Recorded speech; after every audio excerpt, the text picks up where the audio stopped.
2026年2月28日、アメリカとイスラエルによるイランへの大規模な軍事攻撃が開始されました。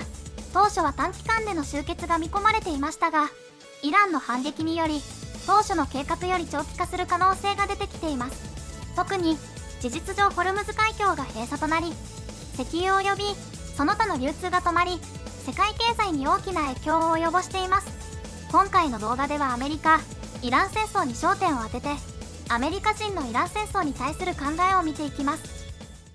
If oil hits $300 a barrel, this is how life could change for the United States and everyone in it. With oil being blocked, most people think that just our gas is going to go up, but in fact, oil is essential in things like medicine, energy, and everything else pretty much in the world. If oil hits $300 a barrel, which they are predicting it will, gas prices could go up to $15 per gallon, and medicine could almost double or triple the cost that it is now. But that is just one domino that will fall. Families will start to have to make hard choices. Now, to understand all of this, you need to know that America's superpower is not its military. It's the dollar. After World War II, the United States made a deal where all oil around the world gets bought with the US dollar.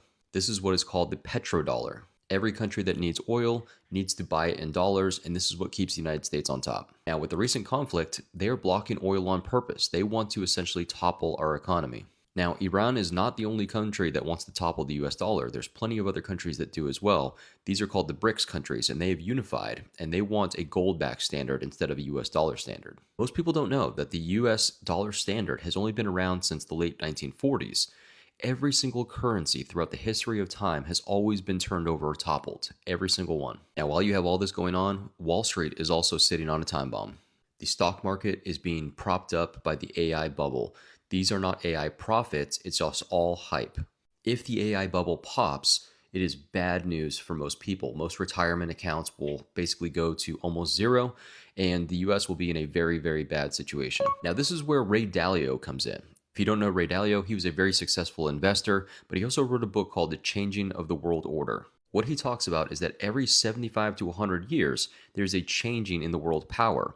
Right now, we've been a world power for a little over 100 years, and he has said that we are basically at the end of the timeline. It happens to everybody, Britain, Holland, and just keep going back through time. Every superpower eventually topples. It's not a prediction anymore, it's a pattern. Now, the scary part is that all three of these things are about to topple at the same time. Oil, the stock market, and the dollar. Now, to make matters worse, they have started hitting desalination plants. Desalination plants are critical in order for water supply. If you heard, there was an attempted attack or a drone attack on California on our desalination plants. They are going to go after our most critical resources via cyber attack, via natural resources, so you need to be prepared. This is what I would do to prepare. If you don't have a stockpile of any sort of common medicines for you, for your kids, that is what I would stock up on immediately. Additionally, get food supplies for the next few months. That is what you're going to need, and get some cash saved away. That vacation that you were thinking about taking, I would double think that, because the prices of AC, air conditioning, are going to go up dramatically. We're going to have a very hot summer here in the United States, and the price of oil is going to go up to $300 a barrel. Now, we use 40% oil to power our energy supply here in the United States. So the prices of everything are about to go through the roof. You need to be prepared, and you need a backup plan. Now, Donald Trump just posted that he's giving Iran 48 hours to open the Strait of Hormuz, or he will bomb their energy infrastructure, which is not only illegal, it's a war crime, and he's just saying he'll do it, although we're well beyond worrying about that at this point. But look at what he has already done. He has already said that he's won the war. He already said he's hit all the targets. We already know that Khomeini is dead, other leadership is dead. We know that their navy has been mostly decimated, most of their missile sites hit. We know that their nuclear program is no longer viable. So there is no point to continue the bombing, other than, oh, well, we have to open the Strait of Hormuz, but that's only closed because you're bombing them. Donald Trump is committing atrocities, blowing up schools full of children, and now escalating a war because, of course, Iran will respond to having its energy infrastructure destroyed by targeting energy infrastructure elsewhere. Donald Trump will flatten the world's economy and escalate a war for no reason at all. And Republicans are allowing him to do it. We are not winning this war in Iran. We went in guns blazing without a plan, and Iranian leadership was ready for us. And they are currently destroying American military bases across the Middle East at such an incredible scale that I don't think we understand the magnitude of the loss. The American military bases in Bahrain and Kuwait and Qatar and Saudi Arabia are among the largest military facilities in the world. These bases have cost us trillions of dollars over multiple decades to build. It has been a huge amount of our military spending over 30 years, and it's just going up in smoke. We've lost radars that cost hundreds of millions of dollars, including one Iran took out that was $1 billion at the most fortified U.S. base in the Middle East with a single missile.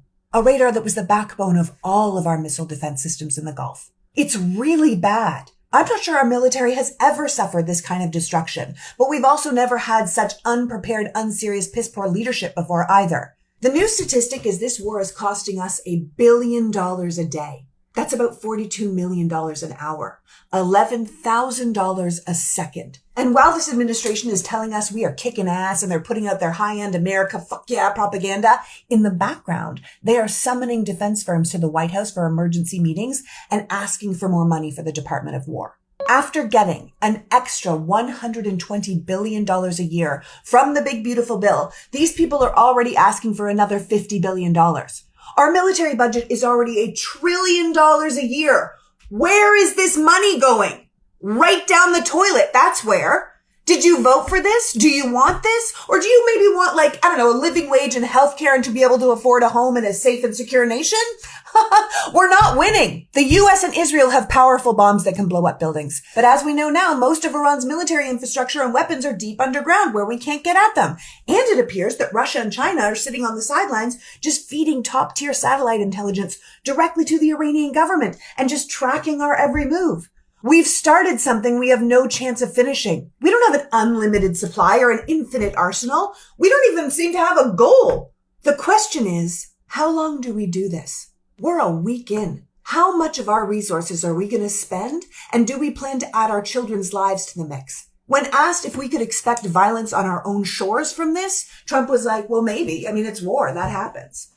Come on. This war was unnecessary and ill-planned and will not make our country or the world more safe and prosperous. We are not winning. All we are doing is bankrupting ourselves while we create even more enemies and ruin our position in the world. You want to talk about waste, fraud, and abuse? Well, here it is. $890 million per day. Think about that. That's how much Trump is costing us in a war with Iran. $890 million per day.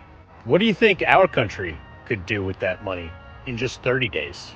Social Security secured for every generation for life. Universal health care for everyone. A livable wage for teachers and nurses so they wouldn't have to pay out of their own pocket for supplies while billionaire fat cats profit. The only war that we should be in today is a war on greed, a war on poverty. Because once that war starts and we take back from the billionaires and the corrupt politicians everything they took from all of us, only then will we truly be America first. But y'all MAGA people want to keep on making justifications for this immoral, corrupt pedal POTUS because you're too prideful. You're too consumed with hubris. You can't simply say you were wrong. And I will repeat, as I always have, even though y'all hate me, denouncing Donald Trump and this administration does not magically turn you into a mythical lib. You can remain Republican and conservative and we can still disagree about shit. And we will. But the MAGA movement is and always was a foreign-funded psyop to get you to not only want to harm me, but harm yourselves. Remember when that flag stood for freedom? All you gotta do is reach out and admit it.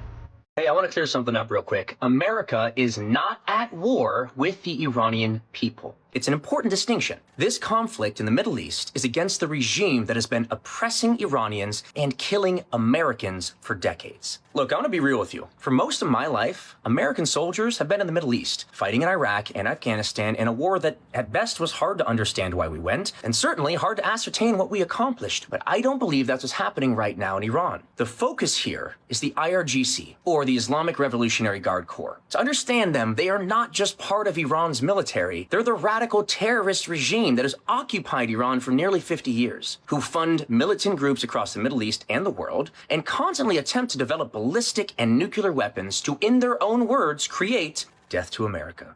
Guys, for years, this regime has supported militias responsible for attacks on Americans, Israelis, and civilians across the region and the world. They don't target military infrastructure like we do, they target civilians. And inside Iran, they have brutally suppressed their own people, killing tens of thousands in the last couple of months alone. Iranians who simply want more freedom, who want human rights, who want opportunity. For American citizens who are watching this right now, understand that this conflict matters greatly for American stability and global stability. A massive amount of the world's oil and trade moves through the Persian Gulf and the Strait of Hormuz. Now, when that region becomes unstable, which it is right now, it affects global energy prices, trade routes, and ultimately American prosperity. So understand that stability in the Middle East isn't just about the Middle East, isn't just about politics, it's about keeping the global economy running safely. One thing to point out too is that history also shows something important.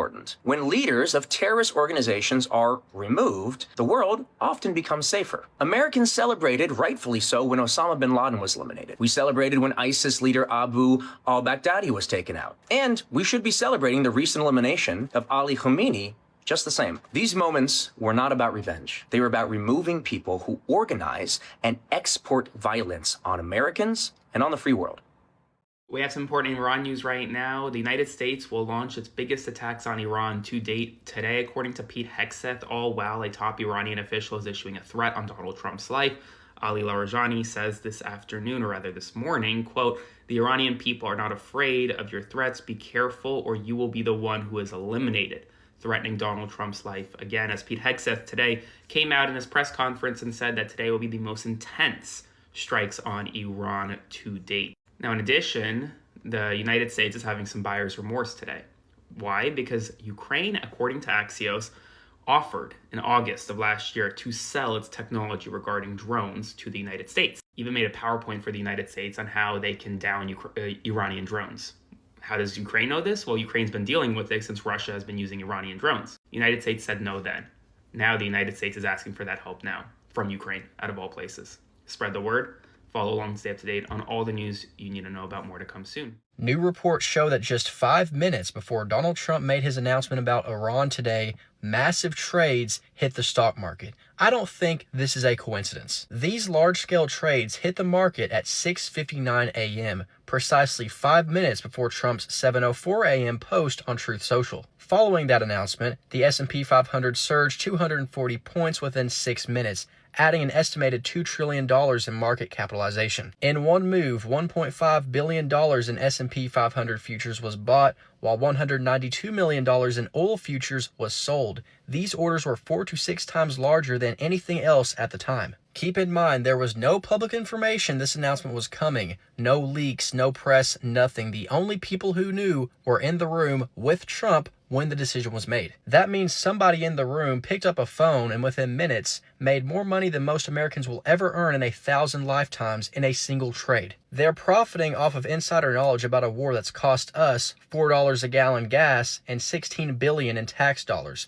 American citizens are funding this war, and the politicians are the ones who are profiting from it. It's not the first time this has happened either. There's been massive, suspicious trades placed right before almost every single major announcement the Trump administration has made.